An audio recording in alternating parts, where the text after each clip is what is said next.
Donc, Yves Palmieri, vous êtes donc le maire de la Farlède et on va parler de ce terrain. Alors, sur la commune de la Farlède, 10 000 habitants, 830 hectares, il y avait 17 hectares de zones qui n'étaient pas exploitées.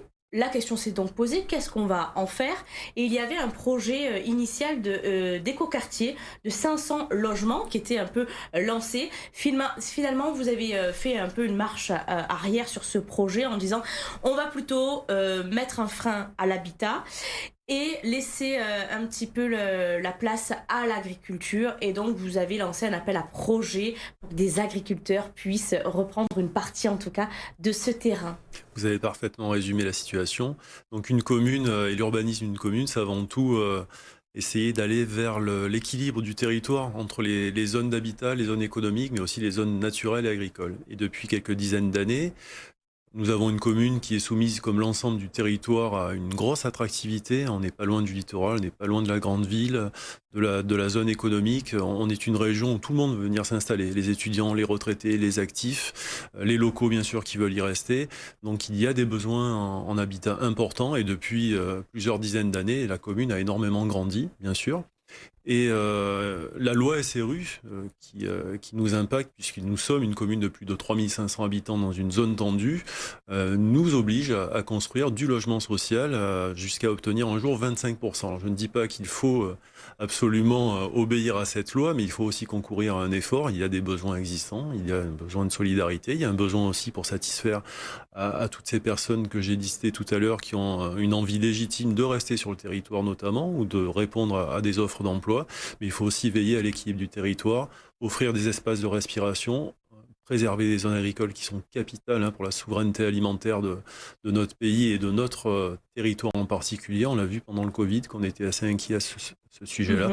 Et donc cette manière-là de privilégier l'agriculture sur cette zone des Perrons qui fait effectivement 17 hectares, c'est une façon de ralentir une croissance qui a été quand même frénétique depuis quelques années et d'assurer à la commune cet équilibre dont je vous parlais au niveau urbanistique.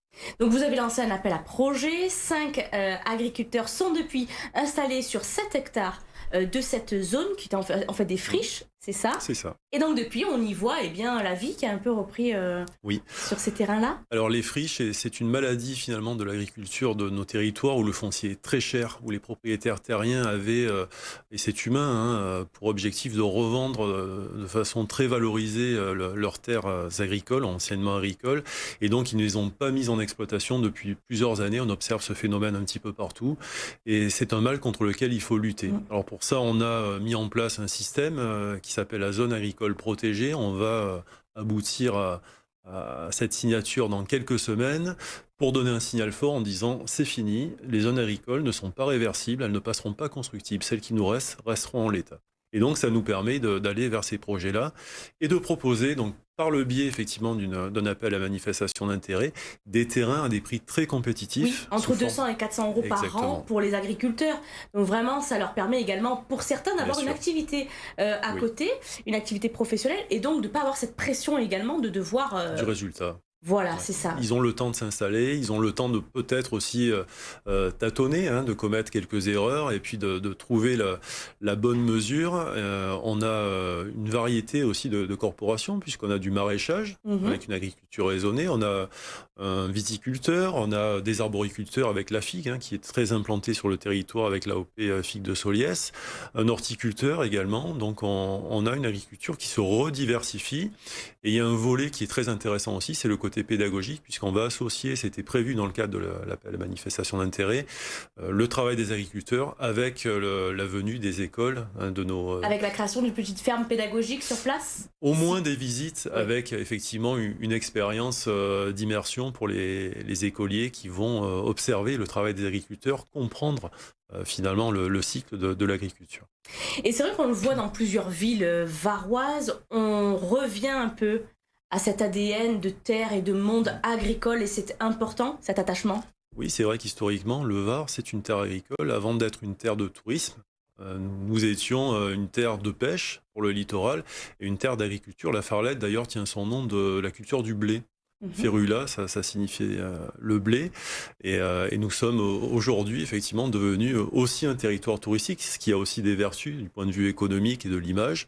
Il ne faut pas l'oublier. Et on essaie là aussi de trouver un équilibre entre l'économie et le volet ressources locales, mais l'agriculture a aussi pleinement son rôle dans l'économie d'ailleurs. Alors sur cette zone, on le disait, la présence d'agriculteurs, mais aussi un lieu de vie. Vous allez transformer ce grand terrain, donc 17 hectares, également en itinéraire piéton, par exemple. Qu'est-ce qu'on va pouvoir retrouver d'autre?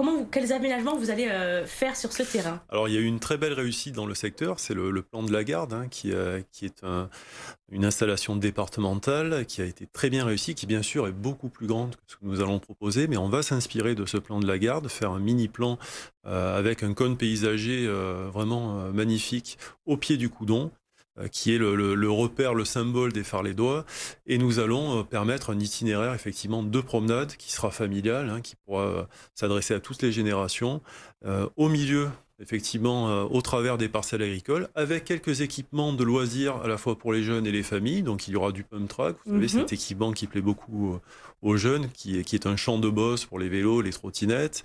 Il y aura une petite zone d'acrobranche également, qui là aussi a ses vertus et s'intègre parfaitement dans le schéma environnemental qu'on veut donner à cette zone. Et puis il y aura quelques bancs, quelques aires de pique-nique, et surtout on est en bordure du centre-ville, et on aura vraiment l'impression d'avoir une zone de respiration et puis un parc, un grand parc pour les Farlédois. Et un lieu de vie, et c'était essentiel aussi de pouvoir respirer au milieu de la ville, d'avoir pas uniquement du bâti. En fait. Nous sommes d'accord. Merci beaucoup, monsieur le maire, d'être venu nous parler plaisir. de ce beau projet donc, sur la commune de la Farlède. Merci à vous d'avoir suivi cette émission. On se retrouve la semaine prochaine pour un nouveau